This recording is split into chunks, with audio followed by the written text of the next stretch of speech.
Assalamualaikum warahmatullahi wabarakatuh. Selamat datang di channel Double Fat bersama saya Dr. S. Pada video kali ini saya akan membahas mengenai apa yang terjadi beberapa hari yang lalu, yaitu daging babi yang disulap menjadi daging sapi. Bayangkan 63 ton setahun itu terjual di pasar Bandung. Jadi bisa kita bayangkan berapa banyak saudara-saudara muslim yang secara tidak sengaja mengkonsumsi daging babi yang mereka anggap adalah daging sapi. Seperti pada artikelnya berikut ini. Kenapa hal tersebut bisa terjadi? Ya, mungkin pemerintah yang lebih tahu mengapa hal ini bisa terjadi. Namun pada video kali ini saya tidak akan membahas bagaimana itu bisa terjadi. Di sini saya akan membahas mengenai bagaimana cara membedakan daging babi dengan daging sapi. Ini bukan penjelasan menurut opini saya, tetapi saya mendapatkan izin dari dosen saya yang terbaik. Terima kasih kepada Dr. Supratikno yang telah mengizinkan saya untuk memvisualisasikan penjelasan yang dokter posting di Facebook. Jika teman-teman ingin membaca langsung penjelasan dari beliau, bisa lihat di sini Facebooknya. Oke, nah jadi sekarang di sini saya akan memvisualisasikannya menjadi sebuah video yang bisa teman-teman dengarkan, bisa teman-teman lihat, dan semoga bermanfaat. Seperti kita lihat bahwa berseliweran banyak sekali poster-poster penjelasan-penjelasan mengenai bagaimana membedakan daging babi dengan daging sapi. Seperti contohnya poster berikut.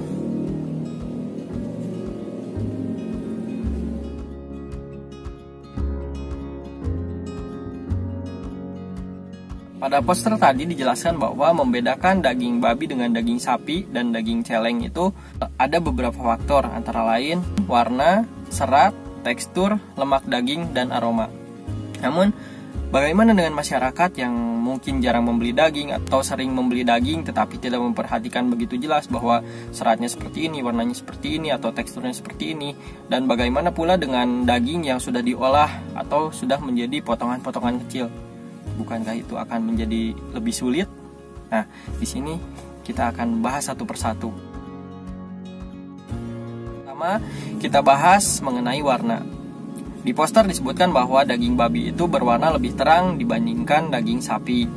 Nah, namun ada beberapa faktor yang mempengaruhi warna dari daging sapi maupun daging babi, yaitu spesies, umur, letak daging dalam tubuh, kemudian aktivitas ototnya, dan kandungan mioglobin dalam serabut ototnya.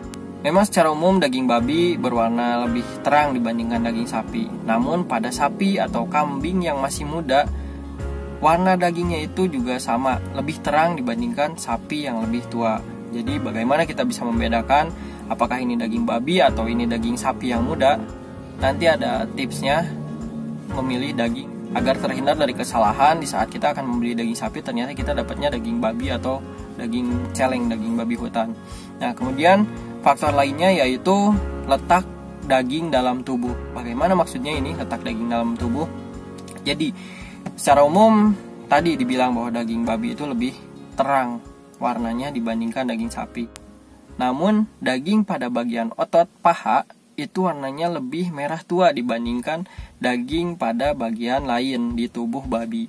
Jadi bayangkan jika kita mendapatkan daging babi bagian paha dan penjualnya itu bilang ini daging sapi, apakah kita bisa membedakannya? Nah, begitupun sebaliknya, bahwa daging pada perut sapi, pada bagian perut sapi itu warnanya lebih terang dibandingkan daging pada bagian lainnya. Jadi jika kita dihadapkan dengan daging babi bagian paha, kemudian ini daging sapi bagian perut, apakah kita akan bingung? Terbalik bahkan gitu kan, yang warnanya terang justru daging sapi, yang warnanya tua justru daging babi. Nah, apakah kita akan bisa dengan mudahnya berdasarkan poster yang kita baca? Kemudian yang kedua, pada poster tadi disebutkan bahwa daging babi memiliki serabut otot yang lebih halus dibandingkan dengan daging sapi.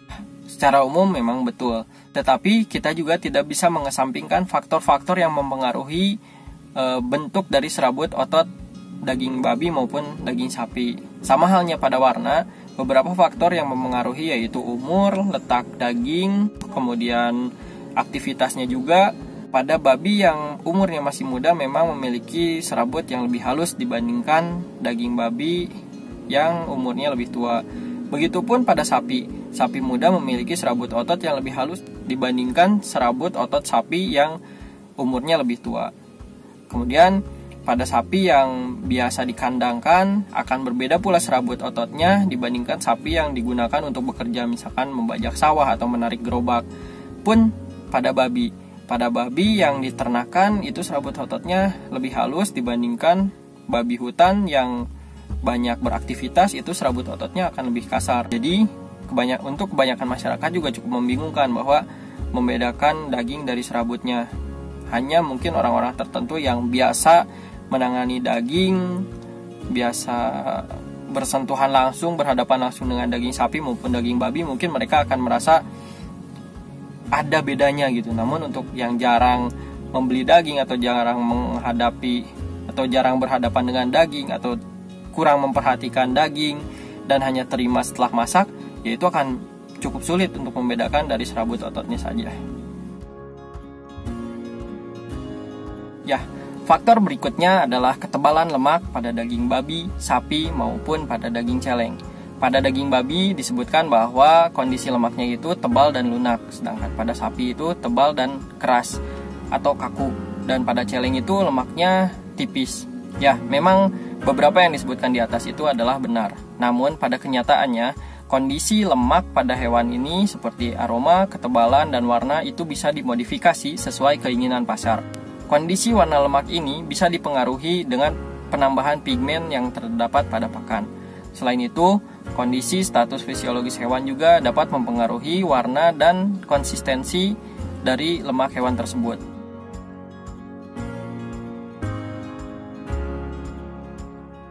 Hewan yang baru melahirkan dan sedang menyusui, itu lemaknya akan lebih lembek dan transparan sehingga mirip dengan lemak pada babi. Pada babi, lemak di bawah kulit atau subkutisnya ini memang tebal atau disebut dengan panniculus adiposus. Namun, terdapat juga pada bagian-bagian daging seperti contohnya pada daging paha, itu tidak terlalu ditutupi oleh lemak. Pun demikian pada sapi, dengan adanya sistem fattening feedlot, lemak subkutis sapi pun bisa dibuat lebih tebal. Kemudian tentang konsistensi lemak yang kaku atau keras, bagaimana jika kita mendapatkan daging babi atau daging sapi dalam keadaan beku? Kedua-duanya akan memiliki lemak yang kaku atau keras. Pun demikian, jika keduanya dimasak, maka lemak dari babi maupun daging sapi itu akan lembek.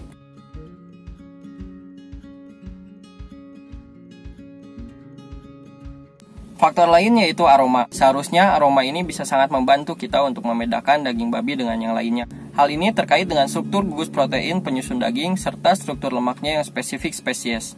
Ambil contohnya daging kambing dan daging domba yang dipengaruhi oleh asam hircinoik yang banyak terdapat pada kelenjar subkutis, kelenjar penanda, kelenjar minyak pada folikel rambut, serta kelenjar di pencernaan, sehingga bau dari daging kambing dan domba itu sangat khas. Atau adanya hormon androstenon pada babi jantan yang tidak dikastrasi, babi hutan, atau babi yang memiliki 2 kopi gen OR7D4. Namun aroma ini hanya akan mudah dikenali oleh orang yang terlatih atau terbiasa dalam mencium aroma daging babi. Selain itu, pada kenyataannya, para peternak biasanya melakukan kastrasi pada saat babi jantan ini baru lahir, sehingga hormon androstenon tidak diproduksi dan dagingnya ini tidak berbau menyengat.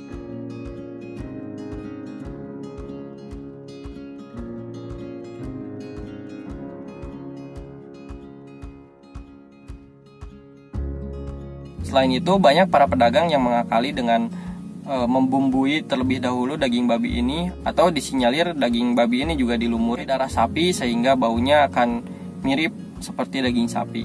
Selain faktor-faktor yang telah dijelaskan tadi, ada faktor lain yang mempengaruhi kondisi suatu daging, seperti misalkan perlakuan sebelum penyembelihan maupun perlakuan setelah penyembelihan.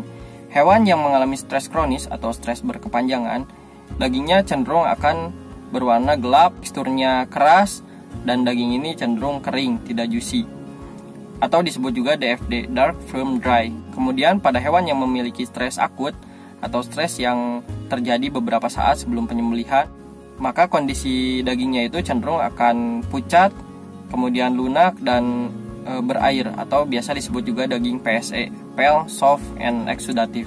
Selain itu, daging yang mengalami pelayuan akan cenderung berwarna lebih terang, Di samping itu, daging yang mengalami pembekuan dan disimpan lama itu dagingnya akan cenderung lebih berwarna gelap. Dengan kompleksitas yang begitu banyak yang mempengaruhi warna daging, serabut daging, kemudian lemak daging, dan aroma dari daging sapi maupun daging babi, maka rasanya sulit jika kita berharap masyarakat awam bisa dengan tepat membedakan antara daging babi dengan daging sapi.